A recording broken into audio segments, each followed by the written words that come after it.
Well, welcome back to our Owls Walk. It's 21 minutes on Sheffield Wednesday chat. We hope you are well. This week we've got one message only, and that is time is up for Pederson. We appreciate everything that you've done, but that is it now. We cannot carry on another 15 games like this. No more goals, again, no more shots on target. 1,400 fans headed across to South Wales, 5 a.m. start, big long coach journey, and the performances just do not merit the fans' effort. Jez was one of them. He is absolutely raging and ready to let rip on this week's episode, so stand fire for that. Plus, it's Valentine's Day this weekend, so we're talking about who was the first ever Wednesday player that you fell in love with. We'll get the panel's view on all of that, plus the letter O in our A to Z as well. We're also talking about Valery, who has gone. Mixed opinions on that particular decision. We'll get into our panel's view on all of that. But thank you for watching 20 minutes of Wednesday Chat. Here we go. Drop us a sub if you haven't yet done so already. There's longer podcasts covering Wednesday. This is just a quick, compact, throw everything at these three, and let's see what comes out of it. Right then, Tom, Pederson has to go, yes? Yeah, I mean, to be honest, I'd give it anyone. I don't think it's about who we get in. I think, honestly, I'd give it to any of the coaching staff, Charles Coke, anyone, because I don't think you can do any worse. I mean, I know we're shocking, but if you saw, I think, Portsmouth, Derby, all these teams that have been in trouble, they get the odd win or the odd... It's not even about the wins. We've had, I think, 9 shots on target in 10 games or something ridiculous like that. You can't have, 10 games without a shot on target. He's got to do something, and I think he tried something against Swansea to maybe go more forward at the back, but it was probably our worst performance. We can't sit in every game just hoping to not get battered. I mean, surely someone can do anything better than what he's doing at the moment. Yeah. Do you agree, Lewis? Yeah, totally agree. I think many Wednesday fans would agree also.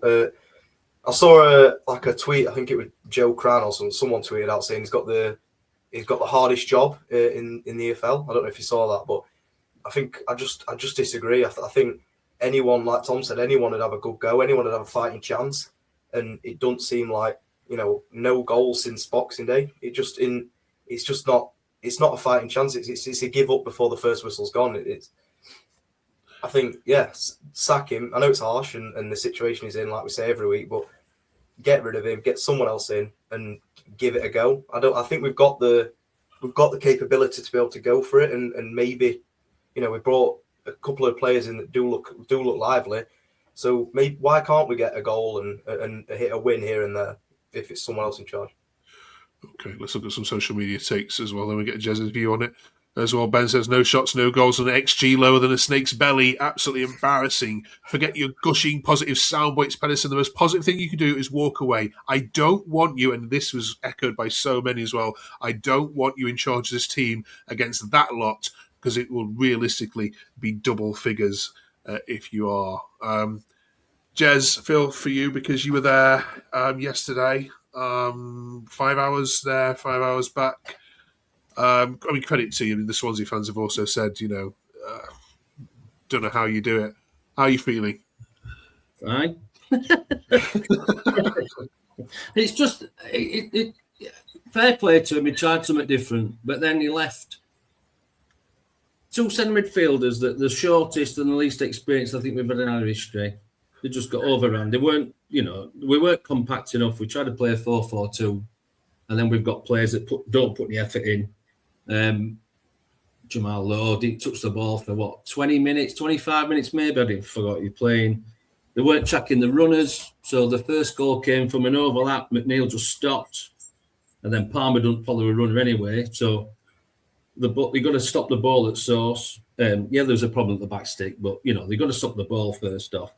They don't seem to any consequence of any failure, and then there were missed passes that didn't have anybody just telling them it wasn't good enough. The whole thing just flat, and it's every week is exactly the same. And we've got Millwall Saturday. This Saturday, and. There'll be a 36-year-old centre midfielder that'll just run the show like he did, but he'll have runners, and the whole thing from top to bottom is it's awful. But I would have thought, he's got to go, but we've just got to wait for the new owners to come in and they'll make the decision.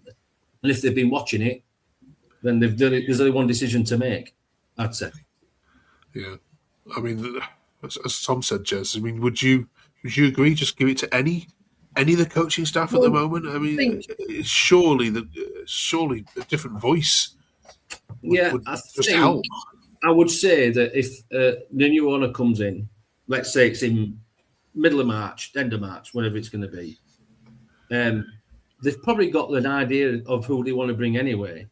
So if they have got somebody lined up, then bring them in now. They can get to know the place, get to know which players they want to keep, if any, and then they can move on from there. You've got to start building it now. And I know Pederson keeps talking about his culture and this blooming philosophy that he's on about, but he's created a culture. I tweeted yesterday, he could only create a culture if he left his milk out.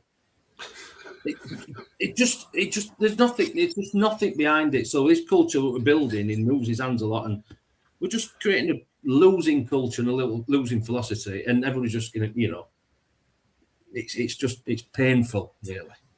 Yeah. Depending on results, of course, midweek, Tom, this could all be sorted out by the weekend. DW says so. Either Barry Bannon or Sheffield United takes us down. You just couldn't make it up. It's gonna be a weird atmosphere Saturday for Bannon's return, or you think it's gonna? I say weird in the sense that they're probably going to cheer him more than they will their own team. I mean, I think it's going to feel like a testimonial.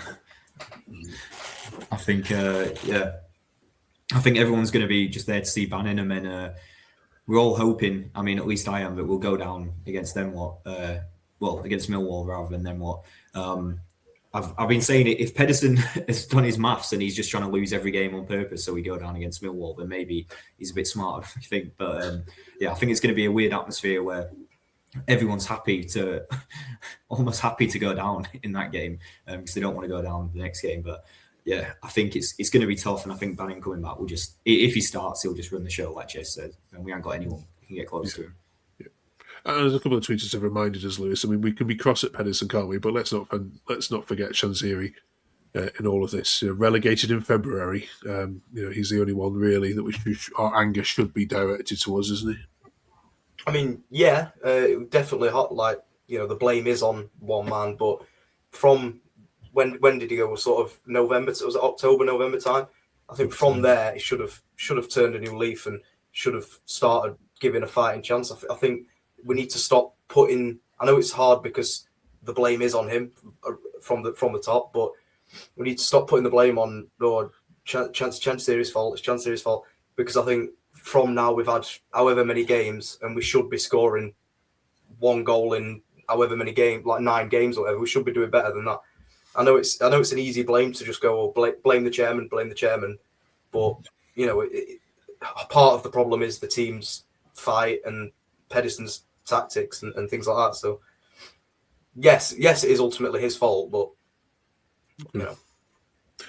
any positives, Jez, from performances you want to shout out from Swansea?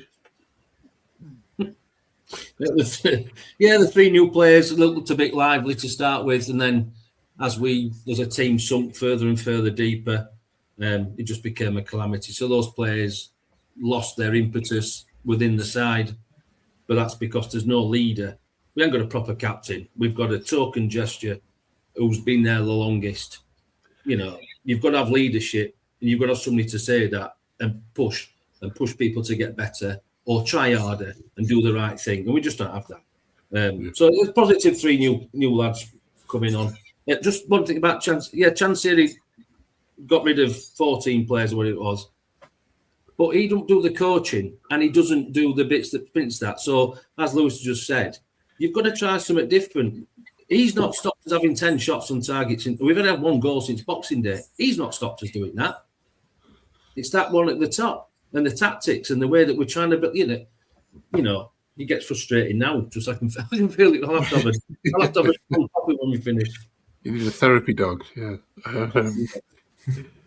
Right, word on this one, Tom. Young Valery's left to join Swiss Super League club Young Boys. Some fans were saying, fine, no problem with this, gets his value up, and then we can sell him in the summer.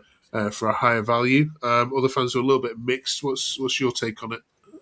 Yeah, I mean, people saying he's gone from young boys to young boys going there, but I mean, yeah, I mean, he's. I don't blame him. I mean, there's kind of mixed feelings on him not going at the start and then he's going now. But with the World Cup coming up, I don't know why he'd stay. So it could be a positive. I mean, he's probably one of our only half-decent players left. But if he has a good season or a decent World Cup, we might be able to actually get some money for him, which could be big next season. So I don't blame him. Obviously, yeah, it just is what it is at this point. Yeah, there was this response. Jacob put, good effing riddance. No time for players like him who don't want to be here. A bit harsh, that, Lewis? Yeah, I think that's just a bit stupid, to be fair. I think, like Tom says, obviously it's sad to see him go. It's a body that we needed in the squad that's no longer going to be here for a tough season. But I think, like, get him out on loan, playing regular games, and yeah, sell him in the summer, like that tweet said. Okay. Jez, anything to add? Yeah, I think if you don't want to be getting gone, we can bring in another player. And if that's somebody that's going to be here for next season, because Valery don't want to play next year in League One, if we get somebody in who sounds like we can, who's going to be here for a bit longer and committed, then fair play to it. And what's funny with the loan is they haven't got an option to buy. It's just a 6-month loan, and they've covered the wages. So there's an open market in the summer, isn't there? So. Okay. The Sheffield United tickets have gone on sale, Tom, which has led to a few fans talking about this particular one, saying it should be boycotted. We should just give them the 3-0 win without us turning up. What's your take on this? I mean, you could never do that, right? I mean, the only way would be if we're guaranteed relegation, and at least it'd be there's not one person in the stadium to see it. But yeah, I mean, that's just ridiculous.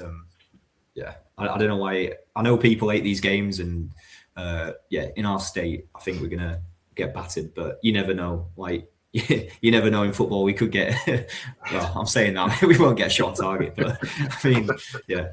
Even a miracle can't help that. Even a miracle can't help that one. Yeah, I mean, Ash says, watch us get battered 4-0, get spat on, and yeah, took me from above. By there, like, I'd rather stick a live wasp. You know what? Jez, will you be going to this one? If I can get a ticket, yeah, probably. Yeah. You know, they won't agree to a walk off 3-0 win because they're going to probably get maybe a couple of more, maybe than that. You never know. Okay. You never know. We'll start to preview that, of course, next week. Coming up then, yeah, we mentioned Valentine's Day. Who was the first Sheffield Wednesday player you fell in love with? Tom, do you remember having the player's name on the back of his first shirt? Yeah, probably Marcus Tudgate, I think, after his goal against Sheffield United. Yeah, when I was a kid, I think, yeah, that was probably the first one. And then, I mean, we haven't had that many since, so yeah, probably him. Okay. What about you, Lewis? Do you have posters of anyone on your wall growing up? Or?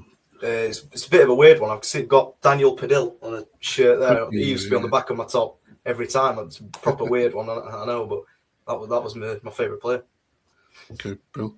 Jez, back way back when? Gary Bannister was my first favourite player. Just that classic kind of number 10 striker type, brilliant player, I thought. But yeah. Fantastic. Let us know in the comments who was the first player you made you fall in love with this fantastic old club. Usually we'd ask you to grade the transfer window at this point. I'm not going to insult you. I don't think it's too bad in terms of the place that we're in, though, to be fair. I think Wednesday fans would agree, to be fair. And the place that we are, bringing in, 4 or 5 new players. Yeah, I think we've done decent, to be honest. Okay, would you give it a 5 or a 6 then, Lewis? Yeah. I'm quite happy with it personally. Okay. You know, they look quite sharp against Swansea. Well, they look quite sharp, considering, obviously. Okay. Any higher than a 5, Tom, Jez? I put 6 out of 10. Yeah. Just because we refreshed, shall we say. Yeah, we lost a couple of main ones, but they didn't want to be here, so good riddance to them in a way.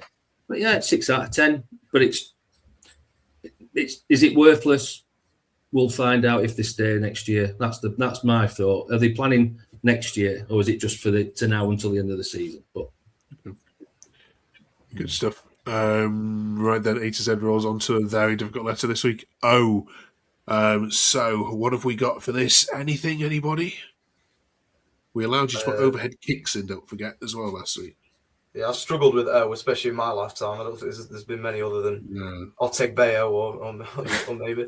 But I went a bit different. Offside goal. That Volks goal at Wembley. I don't know if that one counts, but that was the best goal that never was, I think. Yeah. However, many fans in the stand went mental when that one went in and then offside. Right. Tom, any from your era? Yeah, I mean, maybe Chris O'Grady. I think he was important in the promotion season. And then, overhead kick. One I can remember was Jordan Rhodes, where he got a hat-trick against, might have been Middlesbrough, where he was, shocking basically his whole time. And then he had this hat-trick and he just turned into, Ronaldo for one game and went back to his usual. But, yeah. Jez? I put Chris O'Grady. Gavin Oliver, back in the 70s, started on the ground staff and then became a professional footballer while I was doing that. But one I did think about was Phil O'Donnell. We signed him from Motherwell from Celtic alongside Simon Donnelly. Unfortunately, Phil O'Donnell played about 20 games for us over 3 or 4 years. And then unfortunately went back to Scotland and he died on the pitch. So that was what I was thinking about O's. I mean, obviously, Lloyd Aruso's first ever touch was a goal against United at the Cop End at Hillsborough. It's a bit short. It's a short list. You've got more than some other clubs have, Fantastic. Yeah, we've got a few. Fantastic. What should we put in out of all that lot then? Jez, can you pick one for this week, given that you've got a few more than the lads have?